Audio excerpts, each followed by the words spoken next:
উদ্ভিদ বিজ্ঞানের অধ্যায় 10 উদ্ভিদ প্রজনন সম্পর্কে আলোচনা করব। প্রজনন বলতে আসলে কি বোঝায়? প্রজনন হচ্ছে এমন একটি জৈব রাসায়নিক প্রক্রিয়া যার মাধ্যমে জীব তার অনুরূপ অপত্য বংশধর সৃষ্টি করে। আমরা প্রথমে যুক্ত থাকি। এখানে সবচেয়ে গুরুত্বপূর্ণ ইনফরমেশন হচ্ছে যে সিনোসাইটিক শৈবালের কোষে এটাকে দেখতে মনে হয় যে একটি কোষে অনেকগুলো নিউক্লিয়াস বিদ্যমান। এদের বলা হয় সিনোসাইটিক শৈবাল বা সাইফন।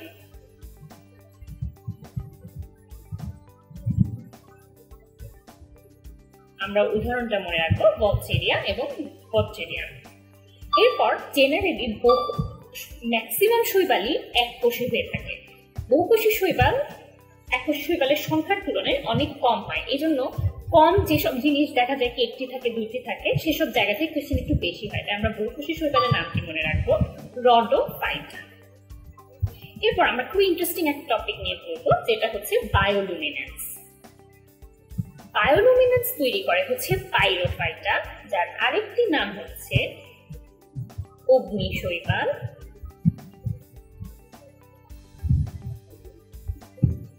বা ফায়ার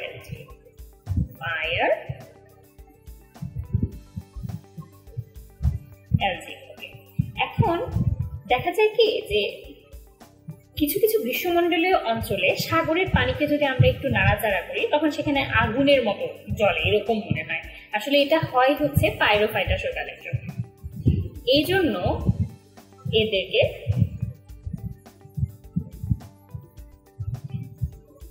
রেড টাইপ সৃষ্টিকারী শৈবাল বলা হয়। ওকে, এখন আমরা জানবো যে কিভাবে আসলে রেড টাইপটি সৃষ্টি হয়। এই রেড টাইপ সৃষ্টি হওয়ার জন্য এদের পাইরোফাইটা শৈবালে বিদ্যমান লুসিফেরিন নামক একটি পদার্থ এটিপি দ্বারা ফসফোরাইলেটেড হয় এবং এই বিক্রিয়ায় লুসিফেরেজ নামক একটি এনজাইম ব্যবহৃত হয়। তাহলে লুসিফেরেজ এনজাইমের সহায়তায় লুসিফেরিন এটিপি দ্বারা ফসফোরাইলেটেড হয়ে আলোক শক্তি নির্গত করে, তখনই রেড টাইড উৎপন্ন হয়। তাহলে পাইরোফাইটা শৈবাল সম্পর্কে আমি একটু ভালো মতো মনে রাখবো, কারণ এই ব্যাপারটা আসলে খুব ইন্টারেস্টিং। এছাড়াও তোমরা দেখবে তোমাদের একটি চার্ট আছে যেখানে অনেক ধরনের শৈবালের কালার কি, তাদের সঞ্চিত খাদ্য কি, এইসব জিনিস দেওয়া আছে। তো এগুলো একটু ভালো মতো মনে রাখবে, কারণ এইসব জায়গা থেকে এমসিকিউ করাটা আসলে খুব ইজি। এখানে ওই চার্টটার মধ্যে সবচেয়ে বেশি ইম্পর্টেন্ট যে ব্যাপারটা সেটা হচ্ছে কোন শৈবালের কালার কি এবং তাদের সঞ্চিত খাবার কি। ওকে, আমরা এখন জানবো শৈবালের জনন সম্পর্কে। শৈবালের জনন হয় তিন ভাগে, একটি হচ্ছে অঙ্গজ জনন, অযৌন জনন এবং যৌন জনন। অঙ্গজ জনন। অঙ্গজ জনন আমরা দেখতে পাচ্ছি কোষের বিভাজন, খণ্ডায়ন, টিউবার সৃষ্টি, কুঁড়ি সৃষ্টি। এছাড়া অযৌন জননেরও আমরা অনেক ধরনের টার্ম দেখতে পাচ্ছি, অনেক ধরনের ওয়ে দেখতে পাচ্ছি। এখন আমরা এদের সম্পর্কে একটু ডিটেইল জেনে নিই। প্রথমে আমরা শুরু করি অঙ্গজ জনন দিয়ে। অঙ্গজ জননের প্রথম ওয়ে হচ্ছে কোষের বিভাজন। কোষের বিভাজন কি খুবই সিম্পল, যে একটি কোষের নিউক্লিয়াস বিভাজিত হবে, সাইটোপ্লাজম বিভাজিত হবে, তা থেকে একটি নতুন কোষ, আরেকটি নতুন কোষ সৃষ্টি হবে, সেটাই হচ্ছে কোষের বিভাজন। এরপর হচ্ছে খণ্ডায়ন। খণ্ডায়নে দেখা যায় কি যে একটি কোষের শৈবাল, যে শৈবালটি যদি বহুকোষী ফিলামেন্টাস হয়, ওই ফিলামেন্টটি ভেঙে যায়, ভেঙে গিয়ে প্রতিটি খণ্ড থেকে আরেকটি নতুন শৈবালের সৃষ্টি হয়। এরপর হচ্ছে টিউবার সৃষ্টি। টিউবার সৃষ্টি ব্যাপারটি হচ্ছে কোন কোন শৈবালে দেখা যায় তাদের রাইজয়েড বা মাটির নিচে থেকে একটি বিশেষ অংশ তৈরি হয়, যাকে বলা হয় টিউবার। সেখান থেকে নতুন একটি শৈবালের জন্ম নেয়। এছাড়া হচ্ছে কুঁড়ি সৃষ্টি। কুঁড়ি সৃষ্টি প্রক্রিয়াটির আরেকটি নাম হচ্ছে বাডিং। কুঁড়ি সৃষ্টি ব্যাপারটি আসলে কিছুই না, যে একটি শৈবালের দেহ থেকে আমরা যেভাবে তোমার হচ্ছে ব্যাকটেরিয়াতে আমরা বাডিং করেছিলাম, ঠিক একই রকম ভাবে এখানেও সেমই, যে একটি কোষ, এই কোষটির একটি অংশ হঠাৎ করে একটি জায়গায় ফুলে উঠে নিউক্লিয়াসটা বিভাজিত হয়ে, একটা নিউক্লিয়াস যদি থাকে তার বিভাজন হয়ে নতুন অপত্য নিউক্লিয়াসটি নতুন ছোট ফুলে ওঠা অংশটি ভেতরে প্রবেশ করে, তারপর মাঝখানে তাদের যে এই জায়গার যে প্রাচীর সেটি একটি আরেকটির সাথে মিলে যায় এবং প্রতিটি, তখন আমরা দেখতে পাই যে আমরা নতুন দুটি কোষ পাচ্ছি। ব্যাপারগুলো আসলে খুবই বোধগম্য, মানে খুবই সহজেই বলতে চাই, কিন্তু এখান থেকে কোয়েশ্চেন হলে প্যাচে পড়ার সম্ভাবনা থাকে কোথায়, যে কোয়েশ্চেনটা আসলে কি হতে পারে, যে নিচের কোনটি শৈবালের অঙ্গজ জননের মাধ্যম নয়, বা নিচের কোনটি শৈবালের যৌন জননের মাধ্যমে। এই ধরনের কোয়েশ্চেনই আসলে বেশি হয় এসব জায়গা থেকে। এরপর আমরা একটু অযৌন জনন সম্পর্কে জেনে নিই। অযৌন তার মানে এখানে আমরা নাম শুনেই বুঝতে পারছি যে এখানে কোনো ধরনের গ্যামিট দিয়ে বংশবিস্তার হবে না, এখানে স্পোর বা রেণু দিয়ে বংশবিস্তার হবে। আমরা জেনে রাখবো যে স্পোর যে অঙ্গের মধ্যে তৈরি হয় সেটিকে বলা হয় স্পোরাঞ্জিয়াম।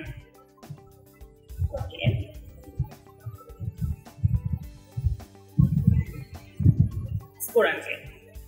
এরপর আমরা বেশ কিছু টার্ম সম্পর্কে জানবো, যে যেমন জুস্পোর কি, অ্যাপ্লানোস্পোর কি। স্পোরাঞ্জিয়াম থেকে দুই ধরনের স্পোর উৎপন্ন হতে পারে, একটি হচ্ছে জুস্পোর, আরেকটি হচ্ছে অ্যাপ্লানোস্পোর।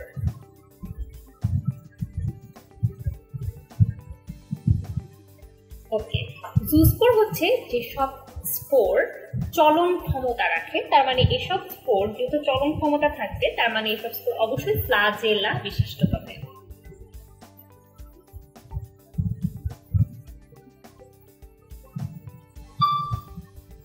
ওকে, এখন এই ফ্লাজেলার সংখ্যা প্রজাতি ভেদে 2 থেকে 4টি পর্যন্ত হতে পারে। এটি একটি গুরুত্বপূর্ণ তথ্য যে ফ্লাজেলা 2 থেকে 4টি পর্যন্ত থাকতে পারে। আর অ্যাপ্লানোস্পোর হচ্ছে যেসব স্পোরের চলন ক্ষমতা নেই তারাই হচ্ছে অ্যাপ্লানোস্পোর, তার মানে এদের কোনো ফ্লাজেলাও থাকবে না।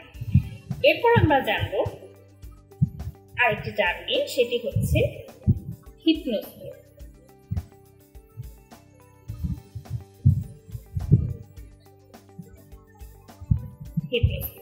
হিপনোস্পোর জিনিসটি কি, যে চরম প্রতিকূল পরিবেশে যদি শৈবালের যে স্পোর সেগুলো যদি প্রাচীর বেষ্টিত হয়, মানে প্রতিকূল পরিবেশ থেকে রক্ষা পাওয়ার জন্য শৈবাল তার চারপাশে একটি প্রাচীর তৈরি করে, তখন তাদেরকে বলা হয় হিপনোস্পোর।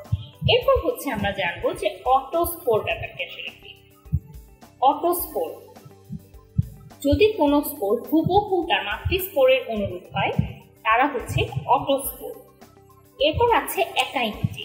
একাইনিটি ব্যাপারটি হচ্ছে মোটামুটি একই ধরনের হিপনোস্পোরের মতোই, কিন্তু একাইনিটিতে এসব স্পোর পুরো প্রাচীর বেষ্টিত তো হয়ই, এদের মধ্যে অনেক বেশি খাদ্য সঞ্চিত থাকে।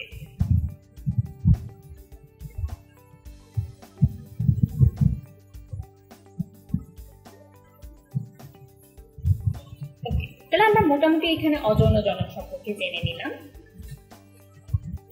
এরপর আমরা সামান্য একটু করে যৌন জনন সম্পর্কে জানব। যৌন জনন, যৌন জননের ক্ষমতা অনুসারে শৈবালকে 2 ভাগে ভাগ করা হয়, একটি হচ্ছে হোমোথ্যালিক আর একটি হচ্ছে হেটারোথ্যালিক।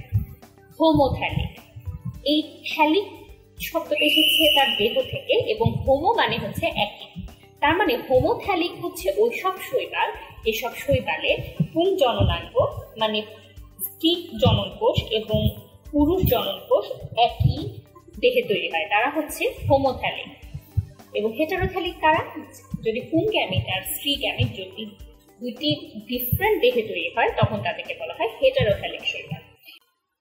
জনন কোষের উপর ভিত্তি করে হেটারোথ্যালিক শৈবালকে আবার 3 ভাগে ভাগ করা যায়, আইসোগ্যামিক, অ্যানাইসোগ্যামিক এবং উগ্যামিক। আইসোগ্যামিক, আইসো শব্দের অর্থ হচ্ছে একই, তার মানে যদি পুং ও স্ত্রী গ্যামিট দেখতে একই রকম হয় তখন আমরা তাদেরকে বলবো আইসোগ্যামিক। এরপর হচ্ছে অ্যানাইসোগ্যামিক, নাম শুনে বুঝতে পারছি যে এক্ষেত্রে পুং গ্যামিট ও স্ত্রী গ্যামিট দেখতে একই রকম হবে না। আমরা মনে রাখবো যে পুং গ্যামিটটি দেখতে হবে ছোট এবং স্ত্রী গ্যামিটটি দেখতে হবে বড়। এবং উগ্যামি কখন, উগ্যামি হচ্ছে যদি বড় ও নিশ্চল স্ত্রী গ্যামিটের সাথে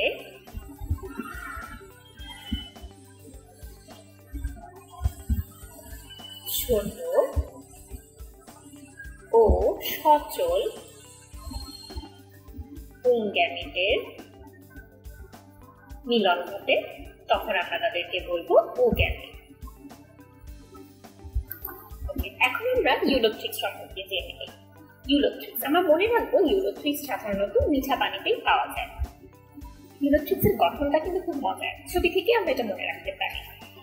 ইউলোথ্রিক্স। আমরা ছবি দেখে বুঝতে পারছি যে ইউলোথ্রিক্সের দেহ হচ্ছে সূত্রাকার বা ফিলামেন্টাস এবং অশাক। ছবিতে একটু খেয়াল করে দেখবে যে ছবিতে মাঝখানে একটি ফাঁকা জায়গা দেওয়া আছে। তুমি কি বলতে পারবে ফাঁকা জায়গা কেন? এর আগে আমরা কোথাও এরকম ছবির মাঝখানে এরকম ফাঁকা জায়গা দেখেছিলাম? আমার তো মনে হচ্ছে না, তোমাদেরও মনে হচ্ছে না নিশ্চয়ই। এই ফাঁকা জায়গার কারণ হচ্ছে ইউলোথ্রিক্সের দৈর্ঘ্য অসীম, সে অসীম পর্যন্ত বৃদ্ধি পেতে পারে, তাই এই জায়গাটায় ফাঁকা জায়গা দিয়ে বোঝানো হয়েছে তার অসীম দৈর্ঘ্য। এখন আমরা একটু কি পার্ট দেখতে পাচ্ছি, আমরা নিচের দিকে দেখতে পাচ্ছি এর হোল্ডফাস নামক একটি অংশ যা অকোষীয়। এরপর দেখতে পাচ্ছি তার দেহে অনেক কোষ বিদ্যমান। আমরা কোষগুলোর গঠন সম্পর্কে একটু জেনে নিই যে কোষে কি কি থাকে। আমরা দেখছি যে কোষে একটি নিউক্লিয়াস আছে, কোষে ক্লোরোপ্লাস্ট আছে, কোষে কোষ প্রাচীর আছে। ক্লোরোপ্লাস্টের গঠন সম্পর্কে আমরা কি কি জানবো? যে ক্লোরোপ্লাস্ট হচ্ছে বেল্ট বা ফিতাকৃতির, ক্লোরোপ্লাস্ট বেল্ট বা ফিতাকৃতির বা আংটি আকৃতির। তাহলে ক্লোরোপ্লাস্ট বেল বা ফিতাকৃতির বা আংটি আকৃতির। আচ্ছা, ক্লোরোপ্লাস্ট থেকে আমরা আরো একটা ইন্টারেস্টিং জিনিস জানবো যে ক্লোরোপ্লাস্টে পাইরিনয়েড রয়েছে। পাইরিনয়েড জিনিসটা কি? পাইরিনয়েড হচ্ছে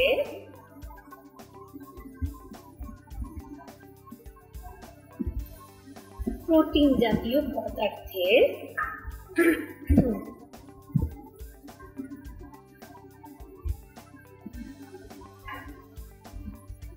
একটি চকচকে দানা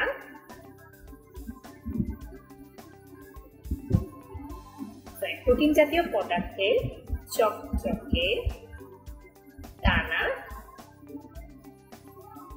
যার চারদিকে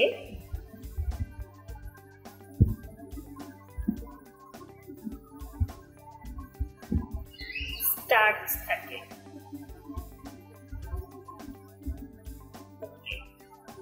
আমরা আরো জানবো যে হোল্ডফাস ছাড়া যে কোনো কোষ আড়াআড়ি ভাবে বিভক্ত হয়ে ফিলামেন্ট দৈর্ঘ্য বৃদ্ধি পেতে পারে। তো ইউলোথ্রিক্সের দৈহিক গঠন হচ্ছে মোটামুটি এতটুকুই।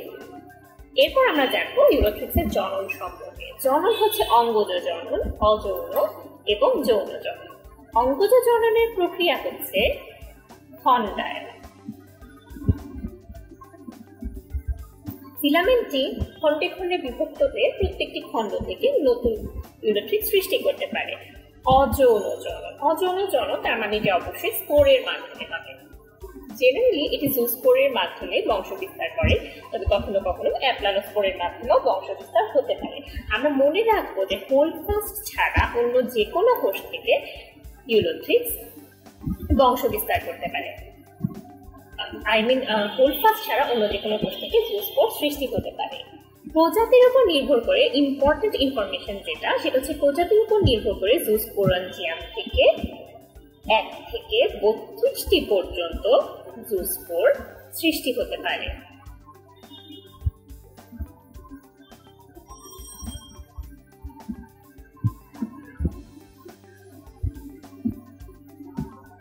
ওকে, 1 থেকে 32টি পর্যন্ত জুস্পোর সৃষ্টি হতে পারে। এরপর আমরা যেটা জানবো যে জুস্পোরে কয়টি করে ফ্লাজেলা থাকে। জুস্পোরে আমাদের মনে রাখতে হবে যে প্রতিটি জুস্পোরে 4টি করে ফ্লাজেলা থাকতে পারে। এটি কিন্তু গুরুত্বপূর্ণ ইনফরমেশন যে জুস্পোরে ফ্লাজেলার সংখ্যা কয়টি? 4টি। আচ্ছা, এখন জুস্পোর 2 রকম হতে পারে। একটি হচ্ছে মেগা জুস্পোর ও আরেকটি হচ্ছে মাইক্রো জুস্পোর।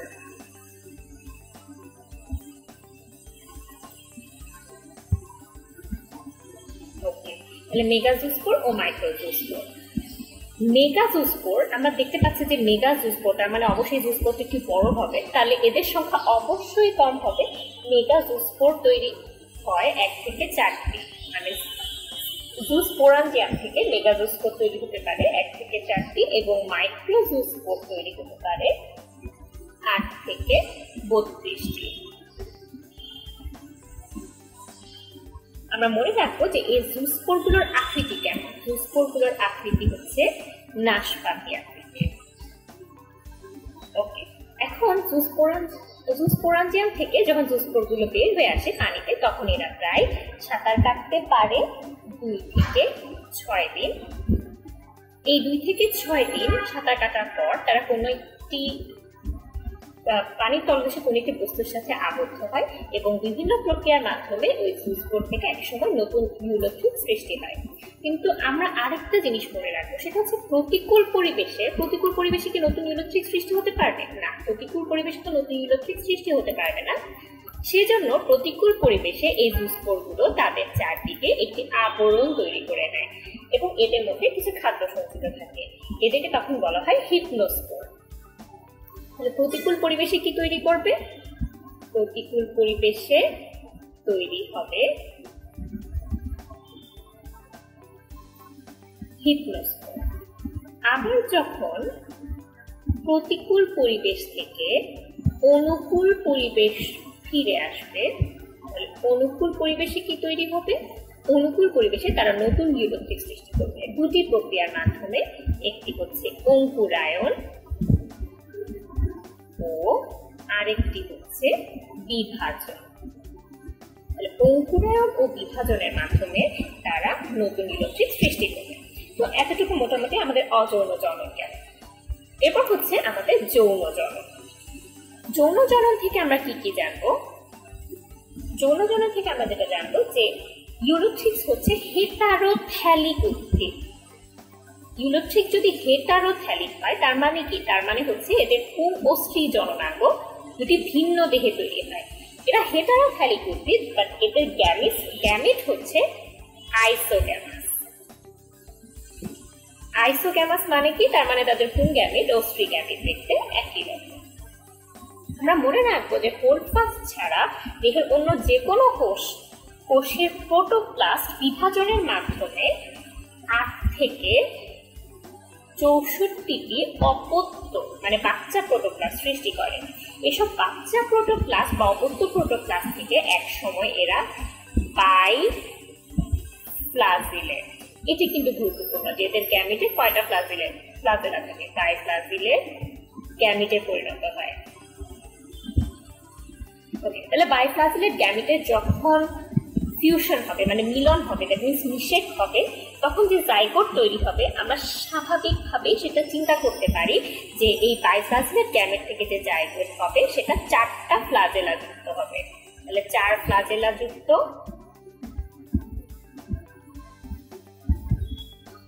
জাইগোটে পরিণত হবে। ওকে, এখন 4 ফ্লাজেলা যুক্ত জাইগোটে পরিণত হলো। এই জাইগোটে পরিণত হওয়ার পর তারা কিছু সময় বিশ্রামকাল অবস্থায় কাটায়। এই বিশ্রাম শেষে তাদের মধ্যে মায়োসিস ডিভিশন হয়। এই মায়োসিস ডিভিশন হলে কি হবে? তারা আবার হ্যাপ্লয়েড অবস্থায় ফিরে আসবে। হ্যাপ্লয়েড অবস্থা, এই মায়োসিস ডিভিশন শেষ হয়ে তারা হ্যাপ্লয়েড অবস্থা হ্যাপ্লয়েড জুস্পোরে পরিণত হয়। এরপর হ্যাপ্লয়েড জুস্পোর থেকে আবার অঙ্কুরায়ন ও বিভাজনের মাধ্যমে নতুন ইউলোথ্রিক্স সৃষ্টি হয়। তো এতটুকু গেল আমাদের যৌন জনন। এরপর আমরা জানবো পামেলা দশা সম্পর্কে। ফার্স্ট আমরা জেনে নিই যে পামেলা জিনিসটা আসলে কি। পামেলা হচ্ছে এমন একটি সবুজ শৈবাল, যেসব শৈবাল জেলাটিনের আবরণ দিয়ে আবদ্ধ অবস্থায় ফ্লাজেলাহীন অসংখ্য কোষের কলোনি নিয়ে তৈরি। মানে পামেলা হচ্ছে আসলে একটা শৈবাল যারা অসংখ্য কোষের কলোনি নিয়ে তৈরি এবং তার চারপাশে একটি জেলাটিনের কাভারিং থাকে। এখন পামেলা দশা বা পামেলা স্টেজ হচ্ছে যদি আমরা অন্য কোনো শৈবালের জীবনের কোনো দশায় পামেলা শৈবালের মতো অবস্থা দেখতে পাই, তখন সেটি হবে ওই শৈবালের পামেলা দশা। যেমন আমরা পামেলা দশা দেখতে পাই ক্ল্যামিডোমোনাস নামক শৈবালে, যারা জীবনের কোনো একটি দশায় পামেলা শৈবালের মতো অবস্থা প্রাপ্ত হয়। এখন আমরা জেনে নেই যে শৈবালের কিছু উপকারী এবং অপকারী দিক।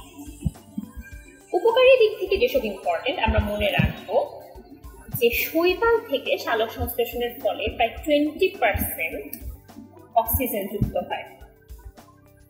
এছাড়া একটি ইম্পর্টেন্ট জিনিস হচ্ছে বায়োফুয়েল বা বায়োডিজেলের জন্য বর্তমানে শৈবালকে ব্যবহার করা হয়। এই শৈবালের বায়োফুয়েলটাকে 2nd জেনারেশন বায়োফুয়েল নামে অভিহিত করা হয়। এছাড়াও সাবমেরিনের অবস্থা নির্ণয়ের জন্য নীলাভ সবুজ শৈবাল ব্যবহার করা হয়। খুবই গুরুত্বপূর্ণ টপিক হচ্ছে ওয়াটার ব্লুম। ওয়াটার ব্লুম জিনিসটা কি আমরা একটু জানবো, যে ওয়াটার ব্লুম হচ্ছে যদি পুকুরে কোনো কারণে পুষ্টির পরিমাণ বেড়ে যায় তখন নীলাভ সবুজ শৈবালের মাত্রা অনেক বেশি বেড়ে যায়। তো নীলাভ সবুজ শৈবালের মাত্রা যখন অনেক বেশি বেড়ে যায় তখন পানি দূষিত হয়ে যায়। এই পানি যদি তখন খাওয়া হয় তখন মৃত্যু পর্যন্ত হতে পারে। আমরা মনে রাখবো যে নষ্ট মাইক্রোসিস্টিস এদের ক্ষেত্রে ওয়াটার ব্লুম হতে পারে। এতটুকু হচ্ছে মোটামুটি আমাদের শৈবালের উপকারিতা অপকারিতা। আমি তোমাদেরকে আবার বলবো যে এসব উপকারিতা অপকারিতা থেকে তোমরা অবশ্যই প্রতিটা হেডিং খুবই ভালো মতো পড়বে। ভেতরের এক্সপ্লেনেশন পরে আগে হেডিং গুলো পড়বে, কারণ হেডিং থেকে কোয়েশ্চেন হবে যে নিচের কোনটি শৈবালের উপকারিতা নয়, নিচের কোনটি শৈবালের অপকারিতা নয়। ভেতরে অনেক ডিটেইল ইনফরমেশনের অনেক ধরনের শৈবালে অনেক প্রজাতির শৈবালে হয়তো নাম থাকতে পারে। তো অত কিছু যদি মনেও রাখতে না পারো অবশ্যই তোমরা মেইন শৈবালের নামগুলো মনে রাখবে আর হেডিং গুলো মনে রাখবে, তাহলেই হবে। এখন আমরা ছত্রাক সম্পর্কে জেনে নিই। মাইকোলজি বা ছত্রাক তত্ত্ব। মাইকোলজি হচ্ছে জীববিজ্ঞানের এমন শাখা যেখানে ছত্রাক নিয়ে ডিটেইল আলোচনা করা হয়। পৃথিবীতে এ পর্যন্ত প্রায় 90,000 প্রজাতির ছত্রাক পাওয়া গিয়েছে। তাহলে পৃথিবীতে ছত্রাক পাওয়া গিয়েছে 90,000 প্রজাতির।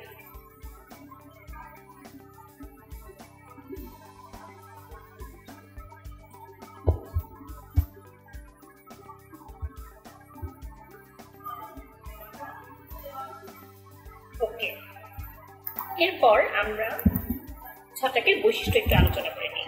ছত্রাকের প্রথম বৈশিষ্ট্য হচ্ছে এটি ক্লোরোফিল বিহীন, অসবুজ, তার মানে এটি শালক সংশ্লেষণে অক্ষম। তাহলে সে যখন শালক সংশ্লেষণে অক্ষম তাকে অবশ্যই অন্য কোনো জীবের উপর ডিপেন্ড করে বা অন্য যে কোনো কিছুর উপর ডিপেন্ড করে তাকে তার খাবার সংগ্রহ করে নিতে হবে। তাহলে ছত্রাক খুব স্বাভাবিকভাবেই মৃতজীবী, পরজীবী বা মিথজীবী হিসেবে অবস্থান করতে পারে। মৃতজীবী হচ্ছে যেসব ছত্রাক মৃত জীব খেয়ে বেঁচে থাকে তারা হচ্ছে মৃতজীবী। আর পরজীবী হচ্ছে যেসব ছত্রাক অন্য জীব থেকে খাদ্য গ্রহণ করে এবং বিনিময়ে তার উপকার না করে কেবল অপকারই করে তারা হচ্ছে পরজীবী। আর মিথজীবী হচ্ছে যেসব ছত্রাক অন্য জীব থেকে খাদ্য গ্রহণ করে এবং বিনিময়ে তারও কিছু উপকার করে, এই সম্পর্কটি হচ্ছে মিথজীবী। এরপর ছত্রাক সুকেন্দ্রিক খুবই গুরুত্বপূর্ণ ইনফরমেশন হচ্ছে ছত্রাকের কোষ প্রাচীর কাইটিন নির্মিত। আমরা কিন্তু শৈবালের ক্ষেত্রে পেয়েছিলাম তার কোষ প্রাচীর ছিল সেলুলোজ নির্মিত। ছত্রাকের সঞ্চিত খাদ্য হচ্ছে তেল বিন্দু, পলিউটিন ও চর্বি। এখানে তেল বিন্দুই হচ্ছে মোস্ট ইম্পর্টেন্ট ইনফরমেশন। এরপর হচ্ছে এর কোনো ভাস্কুলার টিস্যু নেই। ছত্রাক খাদ্য গ্রহণ করে শোষণের মাধ্যমে এবং ছত্রাক তীব্র অভিযোজন ক্ষমতা সম্পন্ন। এখানে ইন্টারেস্টিং ব্যাপারটা হচ্ছে কিছু ছত্রাক 5 ডিগ্রি সেলসিয়াসের নিচে এবং কিছু ছত্রাক 50 ডিগ্রি সেলসিয়াস তাপমাত্রাতেও জন্মাতে পারে। তাহলে তারা 5 ডিগ্রি সেলসিয়াসের নিচে এবং কিছু ছত্রাক 50 ডিগ্রি সেলসিয়াসের উপরেও জন্মাতে পারে। তোমরা যখন শৈবাল ছত্রাক, তারপর ব্রায়োফাইটা, টেরিডোফাইটা, এরপর হচ্ছে জিমনোস্পার্ম, অ্যাঞ্জিওস্পার্ম পড়বে তখন অবশ্যই সবগুলো চ্যাপ্টারগুলো শেষ করার পরে সবগুলো বের করে একসাথে বৈশিষ্ট্যগুলো করে নিবে। তাহলে হবে কি তোমরা কম্পেয়ার করে বুঝতে পারবে যে কোথায় ভাস্কুলার টিস্যু আছে, কোথায় নেই, সঞ্চিত খাদ্যগুলো কি, কোষ প্রাচীর কি। এই জিনিসগুলো খুব ইম্পর্টেন্ট, এই জন্য যদি কম্পেয়ার করে পড়া যায় তাহলে খুব ভালো মনে থাকবে। আচ্ছা, এরপর আমরা ছত্রাকের দৈহিক গঠন সম্পর্কে জানবো। এখানে আমি একটি প্রতীকী ছবি এঁকেছি তোমাদের শুধু মনে রাখার সুবিধার জন্য। এটি বইয়ের কোনো ছবি নয়, এটি আমি মনে রাখতাম এই ছবির মাধ্যমে আর কি।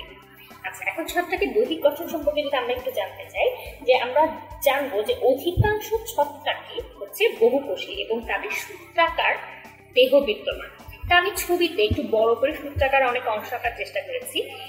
এই সূত্রাকার অংশগুলোকে বলা হয়, একটি সূত্রকে বলা হয় হাইফা এবং বহুবচনে বলা হয় হাইফি। এই যে সূত্রাকার অনেকগুলো হাইফা নিয়ে দেহ গঠিত, এই দেহটিকে তখন একসাথে বলা হয় মাইসেলিয়াম। এখন আমরা হাইফির মধ্যে কিছু দেখতে পাচ্ছি যে কিছু হাইফির মধ্যে দেখা যাচ্ছে যে অনেকগুলো কোষ, তাদের সুনির্দিষ্ট কোষ প্রাচীর এবং প্রস্থ প্রাচীর আছে এবং তাদের হচ্ছে নিউক্লিয়াস বিদ্যমান। আবার আমরা কিছু হাইফা দেখতে পাচ্ছি যে যেখানে শুধু প্রস্থ প্রাচীরগুলো নেই, শুধু আছে অনেকগুলো নিউক্লিয়াস। আমি একটু নিউক্লিয়াসগুলো দিয়ে নিই, ছবিতে নিউক্লিয়াসগুলো দেওয়া হয়নি। তো এখানে আমরা দেখতে পাচ্ছি যে এখানে অ্যাকচুয়ালি অনেকগুলো নিউক্লিয়াস আছে কিন্তু কোনো প্রস্থ প্রাচীর নেই। আচ্ছা, তাহলে কি মনে হচ্ছে যে একটি সূত্রাকার অংশের মধ্যে অনেকগুলো নিউক্লিয়াস বিদ্যমান। এই যে প্রস্থপ্রাচীর বিহীন বহু নিউক্লিয়াস বিশিষ্ট অবস্থা, এটাকেই বলা হয় সিনোসাইট। এরপর আমরা জানবো যে হস্টোরিয়াম জিনিসটা কি। হস্টোরিয়াম হচ্ছে যেসব হাইফা খাদ্য শোষণ করতে সাহায্য করে তারাই হচ্ছে হস্টোরিয়াম। আমি একটু আগেই বলেছিলাম যে তারা শোষণের মাধ্যমে খাদ্য গ্রহণ করে। এরপর আমরা আর দুইটা টার্ম নিয়ে জানবো, একটি হচ্ছে রাইজোমর্ফ এবং আরেকটি হচ্ছে মাইকোরাইজা।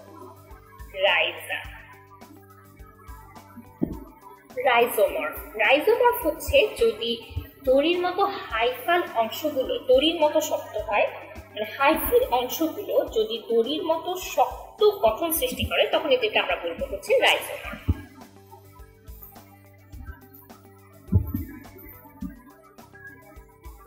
এরপর মাইকোরাইজা জিনিসটা হচ্ছে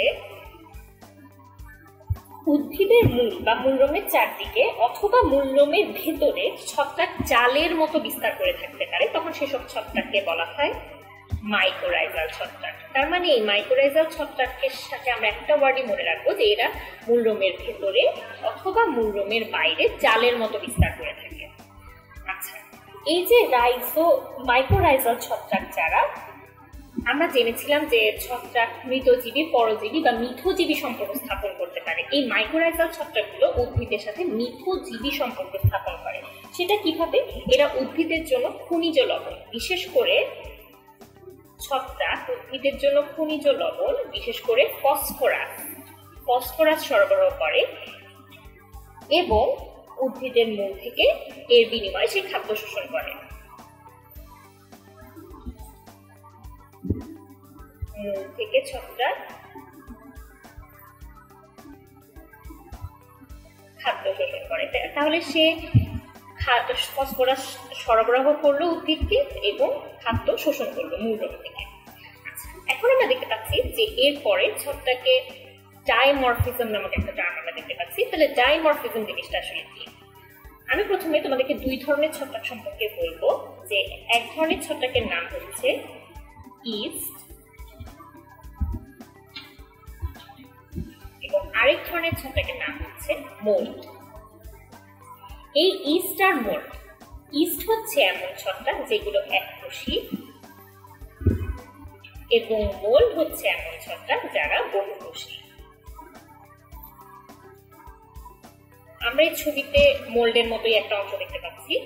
এই এককোষী ছত্রাকগুলো বাডিং প্রক্রিয়ায় বংশ বিস্তার করে। বাডিং প্রক্রিয়া সম্পর্কে আমাদের একটু আইডিয়া আছে যে কোনো একটি কোষ, এই কোষের কোনো একটিকে একটি নির্দিষ্ট অংশ যদি ফুলে ওঠে এবং নিউক্লিয়াস ডিভাইড হয়ে তার একটি অংশ ছোট অংশের মধ্যে এন্ট্রি নেয় এবং পরে তাদের এই দিকের ঝিল্লিগুলো মিলে যায়, ঝিল্লি বা কোষ প্রাচীর মিলে যায়, তখন হচ্ছে দুইটা নতুন ছত্রাক আমরা পাই।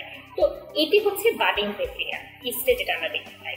আর মোল্ড কি করে? সে অনেকগুলো হাইফির মতো অংশ সৃষ্টি করে, এই হাইফির মতো অংশগুলো দিয়ে সে বংশ বিস্তার করে।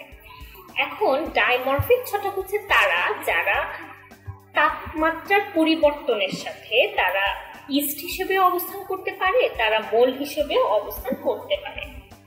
এখন আমরা উদাহরণে দেখতে পাচ্ছি যে ইস্ট হিসেবে ডাইমরফিক ছত্রাকের উদাহরণ হচ্ছে হিস্টোপ্লাজমা ক্যাপসুলেটাম। এই হিস্টোপ্লাজমা ক্যাপসুলেটাম দুইভাবে অবস্থান করতে পারে, ইস্ট ও মোল্ড হিসেবে।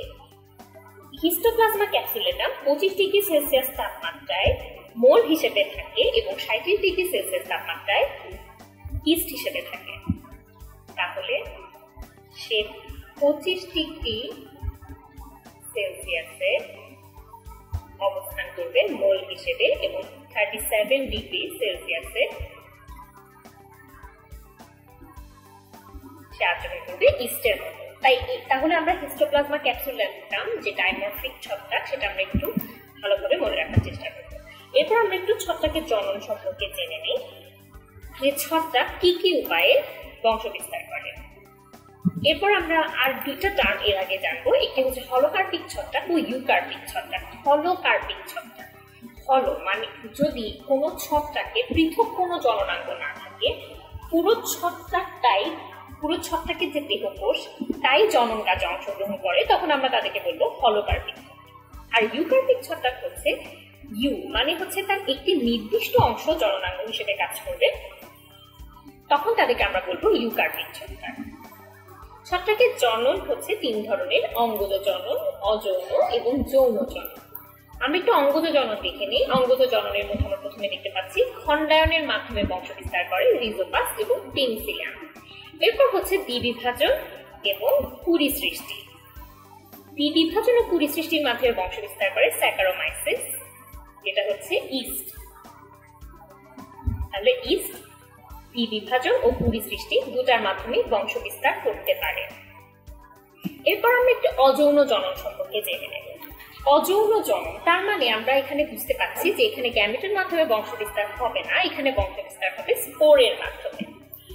স্পোর উৎপাদনকারী অঙ্গকে বলা হয় স্পোরাঞ্জিয়াম। তাহলে স্পোরাঞ্জিয়াম কি? স্পোরাঞ্জিয়াম হচ্ছে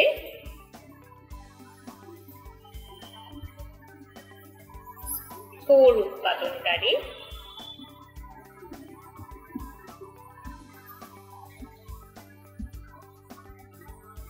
অঙ্গ। আচ্ছা, এখন এই স্পোরাঞ্জিয়ামের ভেতরে 2 ধরনের স্পোর উৎপন্ন হতে পারে। আমরা আগেই জেনেছি যে জুস্পোর এবং অ্যাপ্লানোস্পোর। জুস্পোর আমরা জেনেছি যে জুস্পোর হচ্ছে সচল স্পোর এবং অ্যাপ্লানোস্পোর হচ্ছে নিশ্চল স্পোর। আবার অনেক সময় দেখা যায় যে হাইফার মাথা থেকেও স্পোরাঞ্জিয়াম সৃষ্টি না হয়ে হাইফার মাথা থেকে স্পোর উৎপন্ন হতে পারে। এই ধরনের স্পোরকে বলা হয় কনিডিয়া।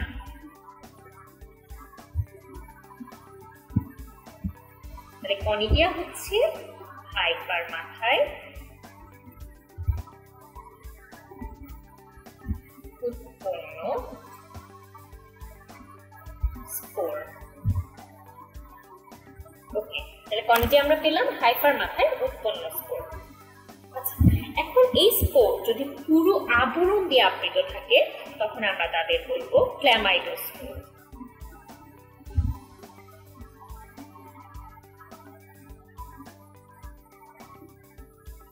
পেলাম আমরা ক্ল্যামাইডোস্পোর।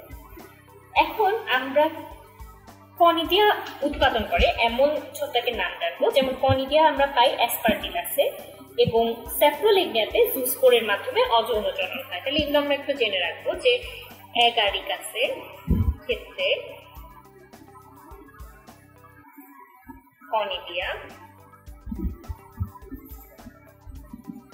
এবং স্যাপ্রোলিগনিয়া এখানে জুস্পোরের মাধ্যমে অযৌন জনন হয়। আমাদের এখানে আসলে যেহেতু রিটেন পরীক্ষা হয় না অ্যাডমিশনে, তো আমাদের কিভাবে অযৌন জনন হয় এগুলো নিয়ে ডিটেইল জেনে মাথাটাকে খারাপ করার দরকার নেই, কারণ আমরা ইন্টার এগুলো জেনে এসেছি ইন্টার পরীক্ষার সময়। তা আমাদের এখন আসলে দরকার স্পেসিফিক ইনফরমেশন, কারণ আমরা যেহেতু পরীক্ষার হলে আমরা শুধু ইন্টারের মতো একটা সাবজেক্টের একটা পার্ট নিয়ে পরীক্ষা দেবো না। আমরা যখন অ্যাডমিশন পরীক্ষা দেবো আমাদের মাথায় বায়োলজির 2টা অংশ, chemistry, physics, general knowledge, English অনেক কিছুই লাগবে। তো আমরা খুবই টেকনিক্যালি পড়াশোনা করার চেষ্টা করবো যে যতটুকু আমাদের মাথায়, যতটুকু কম ইনফরমেশন নিয়ে বেস্ট পারফরমেন্স পরীক্ষার হলে করা যায়। আচ্ছা, এখন যৌন জনন থেকেও আমরা কি জানবো? যে যৌন জননের ক্ষেত্রে অবশ্যই গ্যামেটের মাধ্যমে এই জননটা হবে। এখন গ্যামেট উৎপাদনকারী অঙ্গকে আমরা বলবো গ্যামিটেনজিয়াম। যেমন স্পোর উৎপাদনকারী অঙ্গকে আমরা বলেছিলাম স্পোরাঞ্জিয়াম, এখন গ্যামেট উৎপাদনকারী অঙ্গকে আমরা বলবো গ্যামিটেনজিয়াম। ওকে, এখন গ্যামিটের ক্ষেত্রে আমরা দেখব যে এদের ক্ষেত্রে পুং গ্যামিট ও স্ত্রী গ্যামিট একই রকম হয় এবং তখন তাকে বলা হয় আইসোগ্যামিট।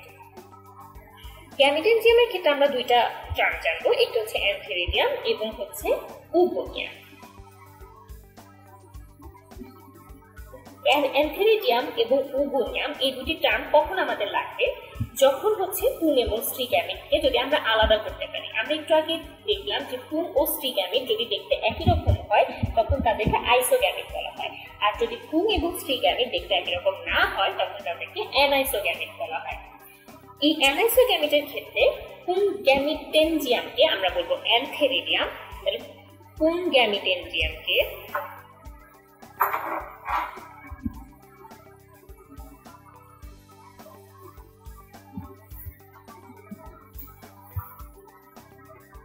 বলবো অ্যান্থেরিডিয়াম এবং স্ত্রী গ্যামিটেনজিয়ামকে আমরা বলবো উগোনিয়াম। ওকে, তাহলে যৌন জনন সম্পর্কে এতটুকু ইনফরমেশন আমাদের একটু মাথায় রাখতে হবে। এখন যখন আমাদের যৌন জনন হলো, মানে পুং গ্যামিট আর স্ত্রী গ্যামিটের ফিউশন হলো, যে ফিউশনটা তখন কিভাবে হয়, যে প্রথমে প্রোটোপ্লাজমের মিলন হয়, এরপর হচ্ছে নিউক্লিয়াসের মিলন হয়। আমরা একটু জানবো যে প্রোটোপ্লাজমের মিলনকে কি বলা হয়। প্রোটোপ্লাজমের মিলনকে বলা হয় প্লাজমোগ্যামি ও নিউক্লিয়াসের মিলনকে বলা হয় ক্যারিওগ্যামি।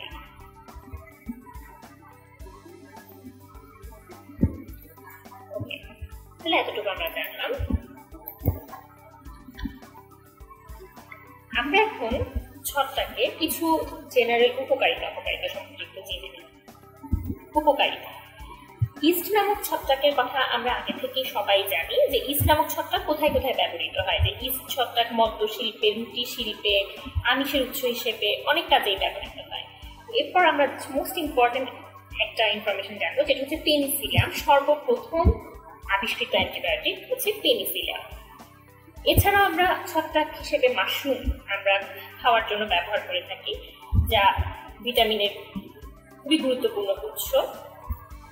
আচ্ছা, এরপর আমরা একটা জিনিস জানবো যে অ্যাসপারজিলাস নামক ছত্রাক থেকে আমরা দুই ধরনের জিনিস পাই, একটি হচ্ছে ডায়াস্টেজ আর একটি হচ্ছে জৈব অ্যাসিড। এরপর আমরা জানবো যে সাইক্লোস্পোরিন হচ্ছে এমন একটি ড্রাগ বা ওষুধ যা আমরা ছত্রাক থেকে পাই। যে কোনো অর্গান ট্রান্সপ্ল্যান্টেশনের ক্ষেত্রে এটি খুব ব্যাপকভাবে ব্যবহার করা হয়। আবার কিছু কিছু ছত্রাক আছে যা পরিবেশের দূষিত পদার্থকে বিশ্লিষ্ট করে পরিবেশকে দূষণমুক্ত করে এবং এই প্রক্রিয়াকে বলা হয় বায়ো রিমেডিয়েশন। তো এগুলো হলো আমাদের মোটামুটি ছত্রাকের উপকারিতা। ছত্রাকের অপকারিতা সম্পর্কে যদি একটু বলতে চাই, যে 1942 সালে একটি মহা দুর্ভিক্ষ হয়েছিল ধানের পাতার। এই ধানের পাতার যে অর্গানিজম দিয়ে ধানের ফসল অনেক ব্যাপকভাবে নষ্ট হয়েছিল, সেই অর্গানিজমটার নামটা আমরা একটু মনে রাখার চেষ্টা করবো, যে হেলমিনথোস্পোরিয়াম অরাইজি। এটা একটু আমরা মনে রাখবো, তোমাদের বইয়ে এগুলো খুব ভালোভাবে আছে, জাস্ট ইনফরমেশনগুলো বই থেকে কালেক্ট করে নিতে হবে। আর এটা হচ্ছে 1942 সালে যেটা ধানের হয়েছিল। আর আলুর ক্ষেত্রে 1843 থেকে 1847 সালে আলুর ফসল নষ্ট হয়ে যায় ছত্রাকের আক্রমণের জন্য। তখন আলুর যে রোগটি হয়েছিল সেটি হচ্ছে আলুর বিলম্বিত ধসা রোগ। এটি ফাইটোফথোরা ইনফেস্টেন্স নামক একটি ছত্রাকের আক্রমণে হয়। এছাড়া আমরা জানবো যে মাছে স্যামন রোগ সৃষ্টি করে স্যাপ্রোলেমিয়া। এখন আমরা অ্যাগারিকাস সম্পর্কে জেনে নিই। অ্যাগারিকাস শুরু করার আগে আমি তোমাদেরকে বলবো যে তোমাদের বইয়ে অ্যাগারিকাসের যে শ্রেণীবিন্যাস দেওয়া আছে এটা অবশ্যই খুব ভালো মতো দেখবে, কারণ অ্যাগারিকাসটা খুব ইম্পর্টেন্ট। সো এই শ্রেণীবিন্যাস থেকে কোয়েশ্চেন হওয়ার পসিবিলিটি আছে। এখন আমরা অ্যাগারিকাসকে ব্যাঙের ছাতা নামে চিনি সবাই, তাই না? অ্যাগারিকাস আমাদের সবার কাছে খুবই পরিচিত। এই অ্যাগারিকাস জেনারেলি কোথায় পাওয়া যায়? জেনারেলি অ্যাগারিকাস পাওয়া যায় ভেজা মাটিতে, গোবর, খড় ইত্যাদি পচনশীল জৈব পদার্থের উপর জন্মায়। পচনশীল জৈব পদার্থের উপর জন্মায়, তাই এরা অবশ্যই মৃতজীবী হবে। অ্যাগারিকাসকে আমরা মাশরুম নামে খেয়ে থাকি। এই মাশরুম খুবই ভিটামিন সমৃদ্ধ এবং খুবই উপকারী একটি খাদ্য। অ্যাগারিকাসের আমরা ছবিতে যদি একটু দেখি, সেখানে আমরা দেখতে পাচ্ছি যে মাটির নিচে যে সূত্রের মতো হাইফি রয়েছে, এই হাইফি হচ্ছে বা মাইসেলিয়ামটাই হচ্ছে ছত্রাকের দৈহিক অংশ। এর উপরে মাটির উপর আমরা দেখতে পাচ্ছি তার জননাঙ্গ, যেটাকে ফ্রুট বডিও বলা হয়। তাহলে ফ্রুট বডি সৃষ্টির প্রক্রিয়াকে বলা হয় ফ্রুকটিফিকেশন। এই অ্যাগারিকাস দেখা যায় কি অনেক সময় বাড়ির লনে চক্রাকারে জন্মায়, তখন এদেরকে পরিচক্রও বলা হয়। এখন আমরা অ্যাগারিকাসের দৈহিক গঠন নিয়ে একটু যদি ডিটেইল জানতে চাই, প্রথমে আমরা মাইসেলিয়াম নিয়ে একটু জানি। মাইসেলিয়াম আমরা দেখতে পাচ্ছি যে মাটির নিচে এরা সূত্রের মতো অনেক শাখা প্রশাখা বিশিষ্ট এবং হাইফিগুলো প্রস্থ প্রাচীর দিয়ে বিভক্ত। হাইফির কালারটা আমরা একটু জানবো, যে এগুলো হচ্ছে সাদা বর্ণের এবং আবাসস্থল থেকে শোষণের মাধ্যমে পুষ্টি সংগ্রহ করে। এর সঞ্চিত খাদ্য হচ্ছে তেলবীজ। এটা কিন্তু খুবই গুরুত্বপূর্ণ যে অ্যাগারিকাসের সঞ্চিত খাদ্য কি, খুবই গুরুত্বপূর্ণ। এর আগে আমরা রাইজোমর্ফ সম্পর্কে জেনেছি যে এই হাইফির অংশগুলো যদি দড়ির মতো অংশের সৃষ্টি করে তখন তাদেরকে বলা হয় রাইজোমর্ফ। একদিনে একটি মাশরুম 1 কিলোমিটার দীর্ঘ হাইফি তৈরি করতে পারে। তাহলে আমরা চিন্তা করতে পারি যে কত লম্বা হতে পারে। এখন আমরা জেনে নিই যে ফ্রুট বডির অংশগুলো কি কি। আমরা দেখতে পাচ্ছি যে নিচে দণ্ডের মতো একটি অংশ রয়েছে যাকে বলা হয় স্টাইপ। স্টাইপের মাথায় চক্রাকার আমরা একটি অ্যানুলাস দেখতে পাচ্ছি। এছাড়া আমরা ছাতার মতো যে প্রসারিত অংশ সেটাকে আমরা বলছি পাইলিয়াস। এর নিচে কিছু ঝুলন্ত পর্দার মতো অংশ থাকে যেগুলোকে বলা হচ্ছে গিল। ওকে, গিলের আরেকটি নামও আমরা জানবো। গিলের আরেকটি নাম হচ্ছে ল্যামেলি।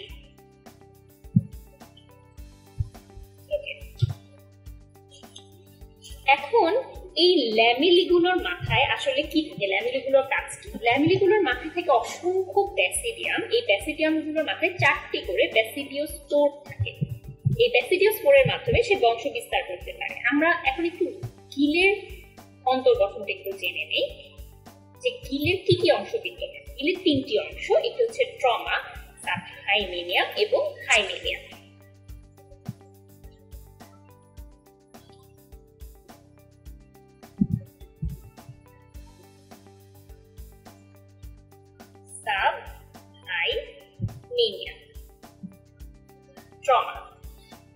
ট্রমার যে কোষগুলো সেগুলো হচ্ছে বন্ধা কোষ। তার মানে এদের থেকে আসলে কোনো স্পোর তৈরি হয় না। এই কোষগুলো হচ্ছে ডাইক্যারিওটিক ট্রমার কোষগুলো। তার মানে এখানে এসব কোষে 2টি করে নিউক্লিয়াস বিদ্যমান।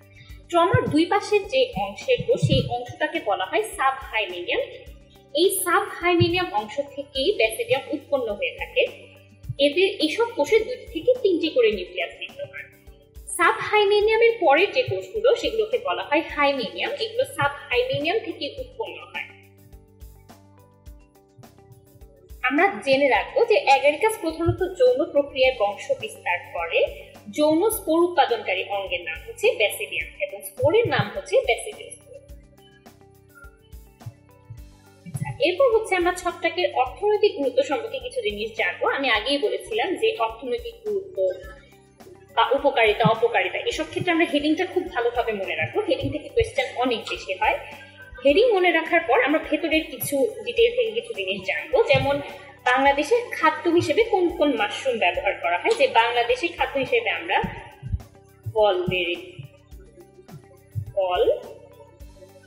ভ্যারিয়েলা,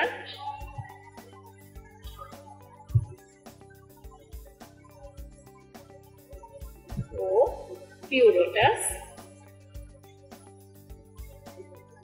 এই গণভুক্ত কয়েকটি মাশরুম প্রজাতির বাংলাদেশে চাষ হয়। আর আমেরিকা ইউরোপে অ্যাগারিকাস বুনেসেস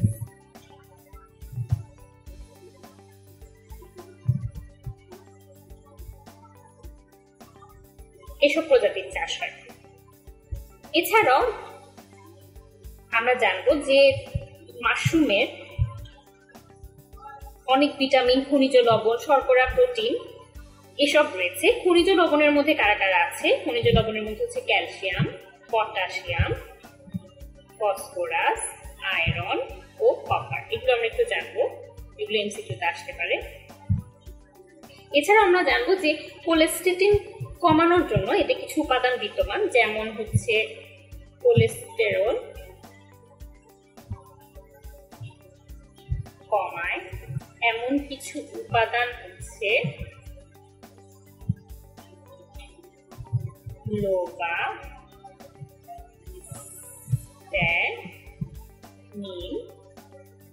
এছাড়াও আছে ইন্টাটেনিন,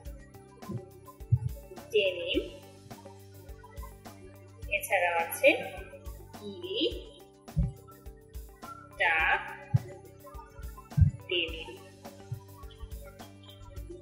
আচ্ছা, এরপর মাশরুম আমাদেরকে বৈদেশিক মুদ্রা অর্জনে, মানে মাশরুম এক্সপোর্ট করে অনেক বৈদেশিক মুদ্রা অর্জনে সাহায্য করছে।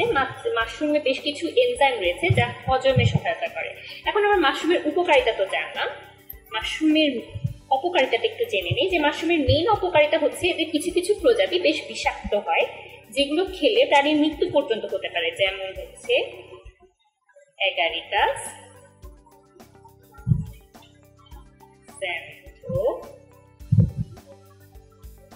xanthodarmus। তাহলে এইটা আমরা একটু মনে রাখবো, এটি এমসিকিউর জন্য গুরুত্বপূর্ণ। এরপর হচ্ছে আমরা একটু শৈবাল, এতক্ষণ ধরে আমরা যা করলাম, আমরা শৈবাল ও ছত্রাকের পার্থক্য, যদি আমাদের পার্থক্য থেকে কোয়েশ্চেন আসে, আমরা একটু জেনে নিই যে শৈবাল ও ছত্রাকে কেমন ধরনের পার্থক্য হতে পারে। প্রথমত হচ্ছে শৈবাল সবুজ, তার মধ্যে ক্লোরোফিল আছে, ছত্রাকে ক্লোরোফিল নেই। তো শৈবাল সালোক সংশ্লেষণ করতে নিজের খাদ্য নিজে তৈরি করে, যেটা ছত্রাক পারে না। শৈবাল যেহেতু সালোক সংশ্লেষণ করে, তার জন্য অবশ্যই আলো অত্যাবশ্যকীয়, যেটা ছত্রাকের জন্য নয়। শৈবালের কোষপ্রাচীর খুবই গুরুত্বপূর্ণ, যা সেলুলোজ নির্মিত, ছত্রাকের ক্ষেত্রে তা কাইটিন নির্মিত। শৈবালে সঞ্চিত খাদ্য হচ্ছে শ্বেতসার, ছত্রাকের ক্ষেত্রে তা গ্লাইকোজেন এবং তেলবিন্দু। এখন আমরা জেনে নিই আলুর বিলম্বিত ধসা রোগ। এই আলুর বিলম্বিত ধসা রোগের কারণ হচ্ছে একটি ছত্রাক, যার নাম হচ্ছে ফাইটোপথরা ইনফেস্টেন্স। আলুর বিলম্বিত ধসা রোগ যদি হয়, তাহলে কিভাবে আমরা রোগ নিয়ন্ত্রণ করতে পারি? এক্ষেত্রে আমরা একটি ছত্রাকনাশক স্প্রে ব্যবহার করতে পারি।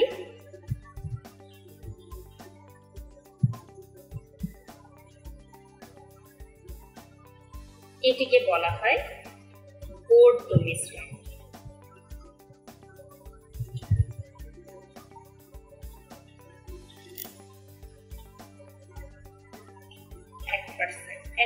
বোরডো মিশ্রণ আমরা ইউজ করি। এতে কি কি থাকে বোরডো মিশ্রণের মধ্যে? কপার সালফেট, লাইম ও পানি। তাহলে বোরডো মিশ্রণের মিক্সচারটা কি কি কম্বিনেশন, সেটা আমরা একটু খুব ভালোভাবে মনে রাখবো। এছাড়াও রোগ প্রতিরোধের জন্য যে পানি বেশি ব্যবহার করলে এর স্প্রেডটা অনেক বেশি হয়, তাই পানি খুব কম ব্যবহার করতে হবে। বিভিন্ন ধরনের জীবাণুনাশক ব্যবহার করা যেতে পারে। আগাছা সবসময় পরিষ্কার করতে হবে।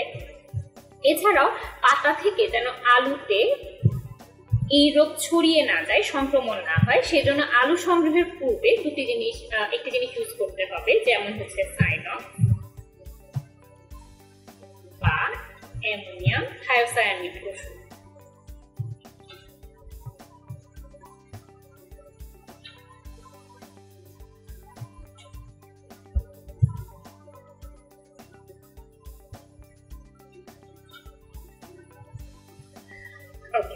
এখন হচ্ছে আমরা একটু দাঁতরোগ সম্পর্কে জেনে নেই। যে দাঁতরোগের কারণ হচ্ছে ট্রাইকোফাইটন। ট্রাইকোফাইটনের মধ্যে দুই ধরনের, একটি হচ্ছে ট্রাইকোফাইটন রুব্রাম এবং ট্রাইকোফাইটন ভেরিকোসাম। এদের দ্বারা মেইনলি দাঁতরোগ হয়ে থাকে। এছাড়াও মাইক্রোস্পোরাম এবং এপিডার্মোফাইটন। তাহলে ট্রাইকোফাইটনের মধ্যে হচ্ছে ট্রাইকোফাইটন রুব্রাম এবং ভেরিকোসাম। এছাড়াও মাইক্রোস্পোরাম এবং এপিডার্মোফাইটন। দুঃখিত, আমার লেখাগুলো স্লাইডে লেখার উপর চলে এসেছে। তা আমরা একটু মনে রাখবো যে ট্রাইকোফাইটনের মধ্যে দুইটি, একটি হচ্ছে রুব্রাম এবং ভেরিকোসাম। এদের ছাড়াও মাইক্রোস্পোরাম এবং এপিডার্মোফাইটন দিয়েও দাঁতরোগ হয়ে থাকে। এই দাঁতরোগ হচ্ছে একটি চর্মরোগ যা ছত্রাক দিয়ে হয়ে থাকে। এই রোগটাকে বলা হয় টিনিয়া। এই টিনিয়া আমাদের খুবই পরিচিত একটি রোগ। তোমাদের বইয়ে টিনিয়া সুন্দর ছবি দেওয়া আছে, ছবিগুলো দেখে নিলে একটু বোঝা যাবে। এই দাগ রোগ জেনারেলি হয় হাতে এবং মুখমণ্ডলে, এছাড়াও শরীরের বিভিন্ন জায়গায় এটি হতে পারে। যে অনেক মাথায়, এখন আমরা এর থেকে নিস্তার পাওয়ার জন্য আমরা কি করতে পারি, যেমন হচ্ছে মাথায় যদি দাগ রোগ হয় সেখানে ন্যাড়া করে স্যালিসাইলিক অ্যাসিড দিতে হয়। এছাড়াও এর স্পেসিফিক ট্রিটমেন্ট হচ্ছে কিছু অ্যান্টিফাঙ্গাল ক্রিম, যেমন টার্বিনাফিন, মিকোনাজল। এই টার্বিনাফিন, মিকোনাজল ইউজ করলে দেখা যায় 3 থেকে 4 সপ্তাহের মধ্যেই দাগ রোগ সেরে যায়। এতেও যদি না হয় তখন আমরা অন্য কিছু ট্যাবলেট ব্যবহার করি, যেমন হচ্ছে গ্রিসিওফালভিন।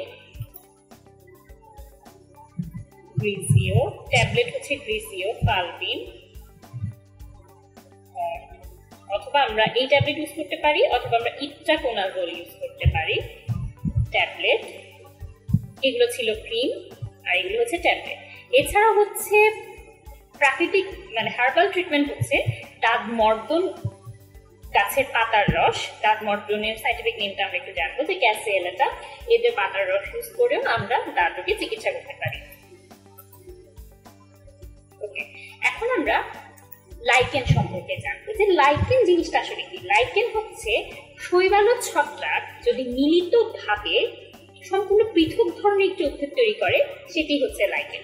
এখানে শৈবাল ছত্রাকের মধ্যে যে সম্পর্ক, সেটি হচ্ছে মিথজীবী সম্পর্ক। তার মানে 2 জনই এখানে উপকার পেয়ে থাকে। মোট ভরের 5 থেকে 10% হচ্ছে শৈবাল থাকে। এদের ক্ষেত্রে শৈবালকে বলা হয় ফটোবায়ন্ট,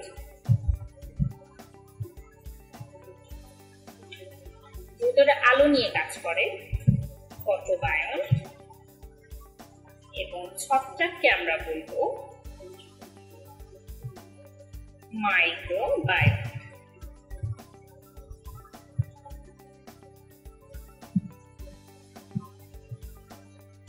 ওকে, আমরা জেনে রাখবো যে সারা পৃথিবীতে প্রায় 400টি গণ এবং 17,000 লাইকেন প্রজাতির সন্ধান পাওয়া গেছে। এখন আমরা জানবো শৈবাল ও ছত্রাকের পরস্পর নির্ভরশীলতা সম্পর্কে। শৈবাল ও ছত্রাকের মধ্যে যে সম্পর্ক, সেটি একটি মিথজীবী সম্পর্ক। কিভাবে মিথজীবী সম্পর্ক আমরা একটু জেনে নিই। ছত্রাক কি করে, শৈবালের দেহে আশ্রয় লাভ করে। এছাড়া ছত্রাক শৈবালকে একটি উপকার করে দেয়। ছত্রাক পরিবেশ থেকে পানি, খনিজ লবণ, কার্বন ডাই অক্সাইড ইত্যাদি শোষণ করে শৈবালকে সাপ্লাই দেয়। তাহলে কি সে সাপ্লাই দিচ্ছে? ছত্রাক শৈবালকে কি দিচ্ছে? পরিবেশ থেকে পানি, খনিজ লবণ ও কার্বন ডাই অক্সাইড। শৈবাল কি করছে? সে এগুলো দিয়ে খাদ্য প্রস্তুত করছে সালোকসংশ্লেষণ প্রক্রিয়ায়। তখন শৈবাল সেই খাদ্য ছত্রাককে সরবরাহ করছে। এছাড়াও শৈবাল ছত্রাককে আশ্রয় দান করছে। এর ফলে আমরা দেখতে পাচ্ছি শৈবাল ও ছত্রাক 2 জনই এই ক্ষেত্রে উপকৃত হচ্ছে। তাই এদের মধ্যে যে সম্পর্ক, সেটি একটি মিথজীবী সম্পর্ক। লাইকেনের শ্রেণী বিভাগ আমরা একটু জেনে নিই। যে প্রথমে বাসস্থানের ভিত্তিতে আমরা দেখতে পাচ্ছি কর্টিকুলাস, টেরিকুলাস, সেক্সিকুলাস, লিগনিকুলাস, ওমনিকুলাস, ফলিকুলাস। আমরা দেখতে পাচ্ছি যে তোমাদের যদি প্রশ্ন এমন থাকে যে নিচের কোনটি লাইকেনের শ্রেণী বিন্যাসের অন্তর্ভুক্ত নয়, তখন যেটার পাশে কোলাস থাকবে সেটা তো অবশ্যই তার শ্রেণী বিন্যাসের অন্তর্ভুক্ত থাকবে। এছাড়াও কষ্ট করে নামগুলো একটু শিখে নিতে হবে। এখন আমরা একটু ছোট্ট করে জেনে নিবে যে কর্টিকুলাস বলতে আমরা কি বুঝাচ্ছি, টেরিকুলাস বলতে কি বুঝাচ্ছি। এগুলো একদমই ছোট্ট করে, যে কর্টিকুলাস হচ্ছে যারা বাকল বা কাণ্ডের উপর জন্মায়। তারপর হচ্ছে টেরিকুলাস বলতে এরা উষ্ণ ও আর্দ্র মাটিতে জন্মে। সেক্সিকুলাস হচ্ছে এরা শীত প্রধান। জাস্ট কিওয়ার্ডটা শুধু জেনে নিবে। শীত প্রধান অঞ্চলে পাথর বা শিলাখণ্ডের উপর জন্মায়। লিগনিকুলাস এরা হচ্ছে ভেজা কাঠের উপর জন্মায়। ওমনিকুলাস এরা অনেক মাধ্যমে জন্মাতে পারে। ফলিকুলাস হচ্ছে ফার্ন বা সপুষ্পক উদ্ভিদের উপর এরা জন্মায়। এগুলো একটু কষ্ট করে মনে রাখবে, মোটামুটি ইম্পর্টেন্ট আর কি টপিকটা। গঠনগত শ্রেণী বিভাগও আমরা একটু নামগুলো ভালোভাবে মনে রাখার চেষ্টা করব। ছবিগুলো একটু দেখলে মোটামুটি একটা আইডিয়া পাওয়া যাবে। এখন আমরা গঠনগত শ্রেণী বিভাগ, এবার আমরা দেখতে পাচ্ছি এবার লাইকেন গঠনকারী ছত্রাকের উপর ভিত্তি করে, যেমন হচ্ছে অ্যাস্কোলাইকেন আর হচ্ছে বেসিডিওলাইকেন। যদি লাইকেন গঠনকারী ছত্রাক অ্যাস্কোমাইসিটিস শ্রেণীর হয় তাহলে অ্যাস্কোলাইকেন, আর বেসিডিওমাইসিটিস শ্রেণীর ছত্রাক হলো বেসিডিওলাইকেন। অন্তর্গঠনটা মোটামুটি ইম্পর্টেন্ট, তো এটা থেকে আমরা একটু ছবিটা মোটামুটি মনে রাখার চেষ্টা করবো। যে অন্তর্গঠন আমরা প্রথমে দেখতে পাচ্ছি যে ঊর্ধ্ব কর্টেক্স, এই স্তরটা আমরা কেউ দেখতে পাচ্ছি যে অন্য সব স্তর থেকে অনেক বেশি ঘন সন্নিবিষ্ট। এখানে আসলে অনেক এই স্তরে ঊর্ধ্ব কর্টেক্সের ছত্রাকের হাইফি থাকে, হাইফিতে ঘনভাবে সন্নিবিষ্ট থাকে, তো যে জায়গাগুলো একটু একটু ফাঁকা থাকে সেখানে মিউসিলেজ দ্বারা পূর্ণ থাকে। শৈবাল স্তর আমরা দেখতে পাচ্ছি যে হাইফির পাশে থাকে শৈবাল বিদ্যমান। এরপর আমরা মেডুলা স্তরে আসছি। মেডুলা স্তরে আমরা কি দেখতে পাচ্ছি? মেডুলা স্তরে আমরা দেখতে পাচ্ছি যে এখানে কিছুটা শুধুমাত্র হাইফি রয়েছে এবং এখানে কিছু ফাঁকা ফাঁকা জায়গা রয়েছে। এরপর নিম্ন কর্টেক্সে আমরা দেখতে পাচ্ছি যে হাইফি, এখানে শুধুমাত্র হাইফি ঘনভাবে সন্নিবেশিত আছে।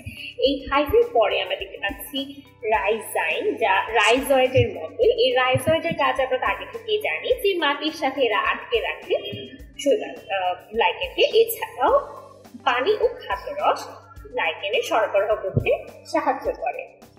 লাইকেনের তোমাদের বইয়ে একইভাবে লাইকেনের গুরুত্ব অবকারিতা আছে, তো ওখানেও তোমরা মোটামুটি হচ্ছে হেডিং গুলো করে ভেতর থেকে এক দুইটা ইনফরমেশন জানতেই হবে। একদম হুবহু সব ইনফরমেশন মাথায় নিতে গেলে কিন্তু সমস্যা। তো আমাদের আসলে কতটুকু বেশি ইম্পর্টেন্ট, কতটুকু কম ইম্পর্টেন্ট, আমরা কতটুকু মাথায় রাখবো না, এই বিষয়গুলো আমরা একটু বুঝে নেওয়ার চেষ্টা করবো। এই বিষয়গুলো আমরা খুব ভালোভাবে বুঝতে পারবো যখন আমরা বিগত বছরের কোয়েশ্চেনগুলো একটু আলোচনা করবো। যেমন আমি আগে তোমাদেরকে প্রশ্ন আমরা দেখতে পাচ্ছি যে ফ্লাজিলা যুক্ত স্পোর কি নামে অবস্থিত, তোমরা কিন্তু জানো এটা যে জুস।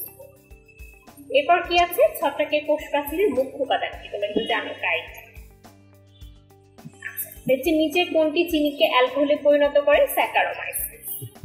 এটা কিন্তু ওই উপকারিতা অপকারিতা এইসব জায়গা থেকে এসেছে, তো ওই জায়গাগুলো একটু টেকনিক্যালি এক দুইটা কোয়েশ্চেন একটু মনে রাখতে হবে। আর পরীক্ষার হলে আসলে ব্যাপারটা হচ্ছে প্রত্যেকটা কোয়েশ্চেনের উত্তরই পারতে হবে, ব্যাপারটা মোটেও এমন না যে 100টা প্রশ্নের মধ্যে যদি কেউ 80টা পারে সে কিন্তু ঢাকা মেডিকেল কলেজেই চান্স পাবে।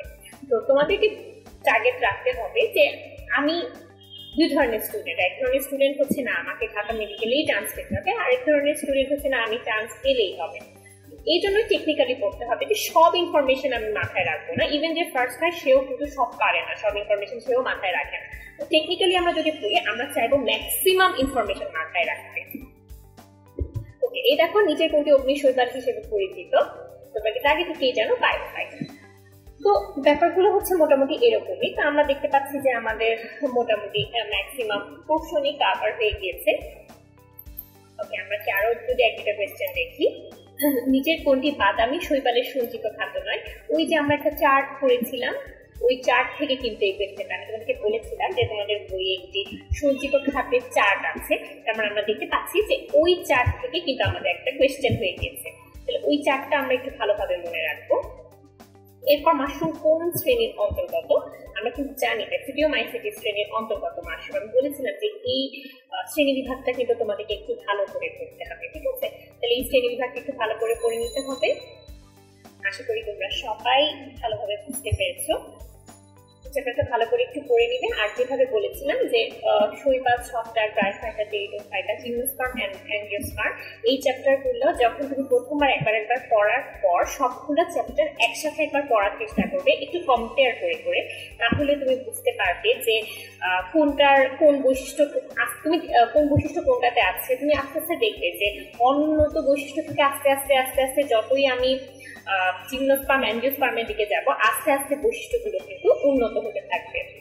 তো সবাই খুব ভালো থাকবে, ভালো থাকবে।